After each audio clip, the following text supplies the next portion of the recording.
السلام علیکم ورحمۃ اللہ۔ پیارے بھائی، آپ نے سوال کیا تھا قادیانیوں مرتدوں کے ساتھ کاروبار کرنا۔ جواب میں نے دیا اور جواب میں دیتا ہوں دوبارہ بھی۔ قادیانیوں مرتدوں کے ساتھ کاروبار کرنا، لین دین کرنا، معاملات کرنا، تعلقات رکھنا، آنا جانا، کھانا پینا، لینا دینا، سب کا سب حرام ہے۔ وہ کاروبار چاہے آپ آن لائن کریں یا آن گراؤنڈ کریں، وہ کاروبار چاہے آپ آن لائن کریں یا آن گراؤنڈ کریں، قادیانیوں مرتدوں بے ایمانوں کے ساتھ کام کرنا حرام ہے، حرام ہے، حرام ہے۔ آپ نے جس بھائی کی یہاں وائس بھیجی ہے کہ وہ فرما رہے ہیں کہ جی ہاں وہ کافر ہیں، ایک شرعی بائیکاٹ ہے اور ایک سیاسی بائیکاٹ، اس قسم کی گفتگو، تو نام میں ان کا نہیں لیتا۔ جو آپ نے ان کے عہدے لکھے وہ بیکار ہیں، اور ان کی بات سے 100 میں سے اور 1000 میں سے 100% اور 1000 میں سے 1000% اختلاف ہے۔ میرے نزدیک ان کا جواب مردود ہے۔ کس لیے؟ اس لیے کہ انہوں نے قادیانیوں مرتدوں کو، بے ایمانوں کو ایک عام کافر سمجھ لیا ہے۔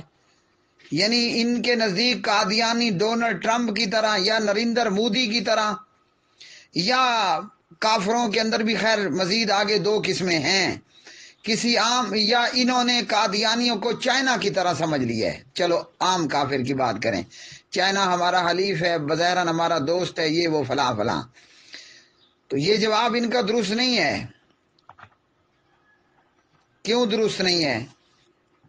اگر حافظ بخاری ہیں اور حافظ حدیث ہیں تو صحیح حدیث کے اندر کیا حکم آیا ہے؟ مرتد کے حوالے سے نبی علیہ الصلوۃ والسلام کے بعد مسلمہ کذاب نے کیا کیا تھا؟ نبوت کا دعویٰ کیا تھا۔ مرزا غلام قادیانی مردود ملعون لعنتی، اس نے کیا دعویٰ کیا تھا؟ ہاں جی، ذلی بروزی نبی ہونے کا اور مسیح موعود ہونے کا دعویٰ کیا تھا۔ تو ایک کافر ہے امریکہ کا کافر، ایک کافر ہے برطانیہ کا، انڈیا کا، چائنا کا کافر، اور ایک ہے مرتد۔ مرتد اور عام کافر میں فرق ہے، ان حافظ صاحب کو جاننا چاہیے۔ قادیانیوں اور مرتدوں کے ساتھ کیوں کاروبار، لین دین، آنا جانا، معاملات نہیں رکھ سکتے؟ وہ چاہے آن گراؤنڈ ہو یا آن لائن ہو۔ ہمارے لیے اللہ کا قرآن، نبی علیہ السلام کا فرمان اور صحابہ کی سیرت مشعل راہ ہے۔ سب سے پہلے تو ہم پیارے نبی علیہ السلام سے پوچھتے ہیں مرتد کے حوالے سے، اور یہ جوابات میں پہلے بھی دے چکا ہوں۔ آپ علیہ الصلوۃ والسلام نے فرمایا من بدل دینہ فاقتلوا، مرتد کو قتل کرو۔ تو پہلے تو آپ قادیانی کی سرڑی، اس کا ہیڈ، اس کا سر، اس کے تن سے جدا کریں نا، پھر آپ بھلے کاروبار کریں۔ میں بھی کہتا ہوں کہ قادیانی کے ساتھ کاروبار کریں، لیکن پہلے اس کی گردن اس کے تن سے علیحدہ کر دیں، پھر اگر آپ کو کاروبار کرنا ہو سکتا ہے تو جی بسم اللہ۔ وہ بھائی شریعت اسے زندہ رہنے کی اجازت ہی نہیں دیتی۔ مردوں سے کون کاروبار کرتا ہے؟ ایک بندہ مرا پڑا ہے، اس کی گردن آپ نے تلوار سے علیحدہ کر دی، جدا کر دی، کون بے وقوف اس کے ساتھ کاروبار کرے گا؟ اگر آپ کے پاس کوئی ایسا ڈیجیٹل سسٹم ہے کہ آپ مردوں کے ساتھ بھی کاروبار کر سکتے ہیں تو قادیانی اور مرتد کی گردن اس کے تن سے جدا کریں، پھر کاروبار کریں۔ چھوٹا سا بریکٹ یہاں لگا دیں، سزا دینے کا یہ عمل سرکار اور حکومت کے ہاتھ میں ہے، اور وہ کیسے ہے وہ بھی ہمارے سامنے، اس کی بھی مثال موجود ہے، آگے چل کے بتاتا ہوں۔ تو پیارے نبی علیہ السلام نے کیا فرمایا؟ مرتد کو قتل کر دو۔ کیا نبی علیہ السلام نے یا صحابہ نے مرتدوں کے ساتھ کاروبار کیا؟ اس وقت آن لائن تو نہیں تھا، لیکن آن گراؤنڈ تو تھا نا۔ کیا نبی علیہ السلام نے یا صحابہ نے مرتدوں کے ساتھ کاروبار کیا؟ کافر کے ساتھ تجارت کرنا، کاروبار کرنا ایک اور بات ہے، مرتد کے ساتھ کاروبار یا تجارت یا آنا جانا، تعلقات، لینا دینا، یہ دوسری بات ہے۔ اور بھائی جس اسلام کو ہم نے اپنا دین مانا ہے، جس حضور کا ہم نے کلمہ پڑھا ہے، وہ یہ بتاتا ہے کہ من بدل دینہ فاقتلوہ، مرزائی کو، قادیانی کو، احمدی کو، مسلمہ قذاب، مرزا غلام کے ماننے والے کو قتل کر دو۔ افسوس کا مقام ہے یار، پہلے تو اس کی گردن علیحدہ کریں نا اس کے جسم سے، پھر کریں کاروبار۔ اب نبی علیہ السلام کے بعد آتے ہیں صدیق اکبر کے پاس رضی اللہ تعالیٰ عنہ۔ مسلمہ کذاب اور دیگر جو دوسرے نبوت کے جھوٹے دعوے دار ہوئے، کیا مدینے میں موجود، مکہ میں موجود، یمن میں موجود ہیں جی؟ کسی صحابی نے مرتدوں کے ساتھ کاروبار کیا؟ کوئی ایک چھوٹی سی لائن دکھا دے کہ صدیق اکبر نے کہا ہو یا کیا ہو، یا ادنا صحابی پر آ جائیں، اعلیٰ کو چھوڑ دیں، اعلیٰ کو چھوڑ دیں، ادنا پر آئیں کہ کیا کسی صحابی نے، وہ مدینے کا رہائشی ہے یا یمن کا رہائشی ہے یا مکے کا رہائشی ہے، ہیں جی، یا کہیں اور، کہ صحابی نے مرتدوں کے ساتھ کاروبار کیا ہو؟ اللہ کے بندے، جناب صدیق اکبر رضی اللہ تعالی عنہ نے مختلف لشکر بھیجے، ایک سے زیادہ، اور ان لشکروں میں جہاں دیگر صحابہ تھے وہیں ان لشکروں کو، بلکہ پورے لشکروں پر کمانڈر ان چیف صدیق اکبر نے حضرت خالد بن ولید رضی اللہ تعالی عنہ کو بنایا۔ تو یہ جناب صدیق اکبر کے بھیجے ہوئے لشکروں نے کیا کیا تھا پتہ ہے؟ انہوں نے جا کر اس وقت کے قادیانی اور مرزائی، یعنی مسلمہ کذاب اور اس کے ماننے والے، اور دیگر نبوت کے جھوٹے دعوے دار اور ان کے ماننے والے، افسوس افسوس، صدیق اکبر کے گئے ہوئے لشکروں نے ان کی گردنیں ان کے تن سے علیحدہ کر دیں۔ ہم کہہ رہے ہیں کاروبار کر سکتے ہو؟ ہمارا ایمان، ہماری غیرت ایمان وہ کہاں مر گئی ہے، کہاں کھپ گئی ہے؟ وہ ایک عام کافر ہے جیسے چائنا، ایک خاص کافر ہے جیسے مودی، ان دونوں میں فرق ہے۔ پھر مرتد وہ ان دونوں سے جدا ہے۔ اسلام ہمیں عام کافر کو مارنے کی اجازت نہیں دیتا، لیکن اسلام پوری شدت کے ساتھ حکم کرتا ہے کہ مرتدوں کو ٹھوک دو، ان کو زندہ رہنے کا کوئی حق نہیں، ہاں الا یہ کہ وہ توبہ طائب ہو جائیں۔ اگر وہ مرزے کو لانتی ملعون مان لیں، مرزے کو کذاب اور دجال مان لیں، اور حضور کی ختم نبوت اور رسالت پر دل و جان سے دوبارہ ایمان لے آئے، پھر وہ ہمارا بھائی ہے، ورنہ وہ ٹرمپ اور مودی سے بھی بڑا کتا ہے۔ کبھی کتوں کے ساتھ بھی یار تجارت کی جاتی ہے؟ ویسے آپ کی علم میں ہو کتوں بلیوں کی خرید و فروخت حرام ہے، لیکن کوئی ایسا ہے کہ جو کتوں کے ساتھ تجارت شروع کر دیتا ہے۔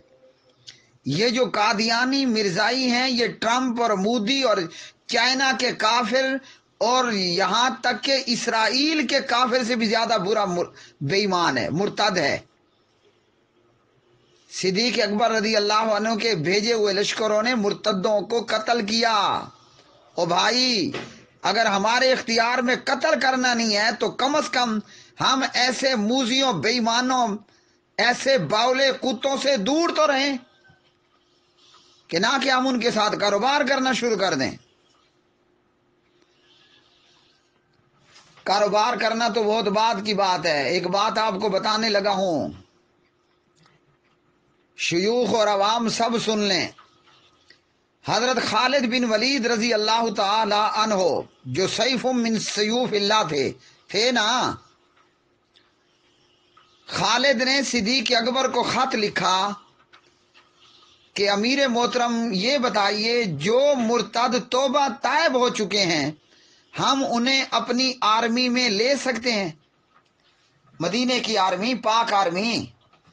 خالد بن ولید صدیق اکبر کو خط لکھتے ہیں، وہ لوگ جو مرتد ہو گئے تھے لیکن پھر دوبارہ وہ اسلام پر آ گئے، کیا انہیں پاک آرمی میں شامل کیا جا سکتا ہے؟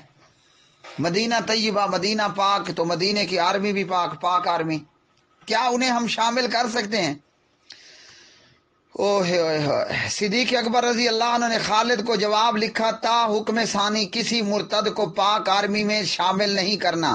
اب مرتد نہیں ہے، توبہ طائب ہو چکا، پہلے مرتد ہوا تھا۔ صدیق اکبر لکھتے ہیں تا حکم ثانی کسی مرتد کو پاک آرمی میں شامل نہیں کرنا، حالانکہ آپ کے علم میں ہونا چاہیے صدیق اکبر وہ صدیق اکبر تھا کہ جس نے ایک ساتھ کئی محاذ کھول دیے۔ جیسے اگر ایسا ہونا کہ آج ہماری پاکستان کی پاک آرمی ایک طرف امریکہ سے لڑائی شروع کر دے، ڈونلڈ ٹرمپ سے، ایک طرف نریندر مودی سے لڑائی شروع ہو جائے، ایک طرف افغانستان میں موجود صلیب اور ہنود کے کارندوں کے ساتھ لڑائی شروع ہو جائے، ایک طرف ملک کے اندر موجود دہشت گردوں کے ساتھ لڑائی شروع ہو جائے، تو پتہ کتنے محاذ کھل جائیں گے۔ کسی آرمی والے سے پوچھیں کتنا مشکل کام ہوگا۔ صدیق اکبر وہ جرنیل اسلام تھے جنہوں نے ایک ساتھ کئی محاذ کھول دیے۔ لو جی، مدینے کے اندر منافق موجود بیٹھے ہیں، مدینے کے باہر کے عرابی دیہاتی وہ مرتد ہو گئے، کوئی زکوٰۃ نہیں دے رہا تو کوئی اور الووں گما رہا ہے، اور مدینے کے باہر کوئی کسی کونے میں مرتد کھڑا ہو گیا، جھوٹا نبی تو کوئی کس کونے میں۔ اب یہاں آپ سمجھیے کہ پاک آرمی کو کتنا جوانوں کی ضرورت ہے، کتنی افرادی قوت کی ضرورت ہے، مگر صدیق اکبر خالد بن ولید کو لکھتے ہیں کسی مرتد توبہ طائب کو پاک آرمی میں شامل نہیں کرنا۔ اور ہم کہیں کہ ہم مرتدوں کے ساتھ کاروبار کر سکتے ہیں، واہ جی واہ، کیا بات ہے، سبحان اللہ، صدقے تیواری جاؤں، یہ ہمارا ایمان ہے۔ ایک بندہ اگر یہ کہے، میں آپ کو ایک اور بات بتا دیتا ہوں، مولوی کے لیے بھی اور مقتدی کے لیے بھی، ایک بندہ آ کر کہتا ہے کہ میں تمہارا باپ ہوں، بتائیے کیا کرے گا؟ ایک بندہ آ کر کہے کہ میں تمہارا باپ ہوں، اب میرا باپ رب نواز ہے، سامنے وہ مسجد میں بیٹھ کر قرآن پڑھ رہے، ایک اور آ کر مجھے کہتے ہیں میں بھی تمہارا باپ ہوں، میں کہوں گا یار میرا باپ رب نواز ہے، وہ کہے گا نہیں میں بھی تمہارا باپ ہوں۔ اور ایک شخص اگر آ کر کہے کہ میں تمہاری بیوی کا خاوند ہوں، میں کہوں گا میں اپنی بیوی کا خود خاوند ہوں، وہ کہے گا نہیں میں بھی خاوند ہوں، ٹھیک ہے تم بھی اپنی بیوی کے خاوند ہو، مگر میں بھی تمہاری بیوی کا خاوند ہوں۔ مجھے بتائیے تھوڑی سی غیرت اگر ہوئی ہم اس کے ساتھ کیا کریں گے؟ ایک آدمی مجھے آ کر کہے کہ میں تمہارا باپ ہوں، اور ایک آدمی مجھے آ کر کہے کہ میں تمہاری بیوی کا خاوند ہوں، میں کہوں گا نہیں میں خود خاوند ہوں، وہ کہے گا ٹھیک ہے تم بھی خاوند ہو، مگر تمہاری بیوی کا میں بھی خاوند ہوں، اس وقت یہ بھی تمہارا باپ ہے اور میں بھی تمہارا باپ ہوں، تمہاری ماں کا خاوند ہوں۔ بتائیے تھوڑی سی غیرت ہوئی ہم کیا کریں گے؟ ہم کہیں گے چلو ٹھیک ہے یار آؤ اکٹھے کاروبار کر لیتے ہیں، چلو ٹھیک ہے تم میری بیوی کے خاوند میں بھی خاوند، تم میرے باپ، میرا باپ بھی میرا باپ، چلو آئے بیٹھتے ہیں چائے شائے پی لیتے ہیں۔ اب یہ سوال پوچھئے اس پر بندہ کیا کرے گا؟ ایک خبیث کہتا ہے میں نبی ہوں، کوئی اگر آپ کو کہے کہ میں تمہارا خدا ہوں، ہم کہیں گے نہیں ہمارا رب تو وہ ہے جو عرش پر مستوی ہے، وہ کہے ٹھیک ہے وہ بھی تمہارا خدا ہے مگر میں بھی تمہارا خدا ہوں، جواب کیا ہوگا مولوی کا اس پر؟ یا کوئی غیرت مند مسلمان کیا کرے گا؟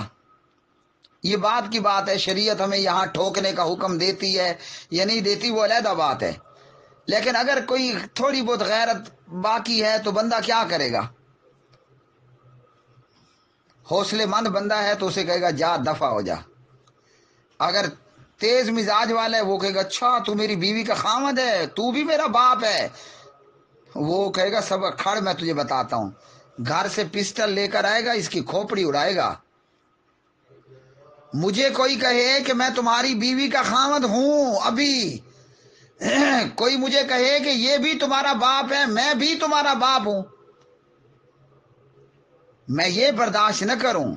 اور مرزا لانتی ملون سوردہ بچہ وہ کہے کہ میں بھی تمہارا نبی ہوں، اور میں کہوں کہ ٹھیک ہے چلو کاروبار کر لیتے ہیں، آؤ چائے پی لیتے ہیں۔ ایمان کہاں گیا بھائی؟